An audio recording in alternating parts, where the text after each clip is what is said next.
Deuxième point pour atteindre les 100 kg au développé couché. On perd pas plus de temps et on enchaîne directement. Avoir une technique parfaite et adaptée est fondamental pour progresser. Parce que non seulement ça permettra de standardiser vos répétitions, mais aussi d'éviter les blessures et les douleurs. On va voir 3 techniques qui vont améliorer considérablement votre développé couché. On commence par le placement. Quand on se place sur le banc, on doit toujours avoir la même position, c'est-à-dire la cage thoracique ouverte et les épaules désengagées.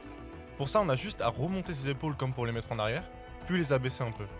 Pour ouvrir sa cage thoracique, essayez de sortir vos pecs et d'imaginer de tordre la barre avec vos mains. Ça paraîtra peut-être dur au début, mais à force d'entraînement, ça deviendra facile. Maintenant que vous êtes bien placé sur le banc, il faut tenir et placer vos mains correctement sur la barre. Pour l'espacement des mains, ça dépend de votre morphologie et de vos préférences. Je peux vous donner une base sur laquelle vous allez jouer pour trouver vos préférences. Pour la base, on utilisera la prise anatomique, c'est-à-dire une prise qui va être plus ou moins l'espacement de vos épaules. C'est celle qui va paraître la plus naturelle et qui va vous permettre d'exercer le plus de force possible. Et enfin, pour tenir la barre, assurez-vous de ne pas mettre trop de pression sur votre poignet et donc de garder une prise neutre. Des bandes de poignet peuvent aider à le garder en place pour le maintenir le plus possible. Les deux dernières techniques sont le pontage et le leg drive.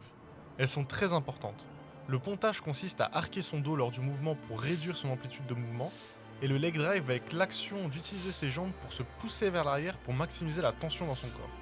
Et donc ces deux techniques vont vous aider à pousser plus lourd. Le pontage est une question de souplesse et d'habitude, et le leg drive juste une habitude à prendre. Vous pouvez les entraîner en même temps très facilement. Placez-vous en bas du banc et attrapez la barre. Ensuite, vous avez juste à pousser avec vos jambes jusqu'à atteindre la bonne position, gardez vos fesses levées et essayez de cambrer le plus possible. Quand vous arrivez, reposez vos fesses en essayant de garder la cambrure. Recommencez autant de fois qu'il le faudra, et ça viendra. Avec ça, vous allez bientôt pouvoir passer les 100 kg au développé couché. Alors en attendant le prochain point, mets un like et n'oublie pas de t'abonner pour la suite.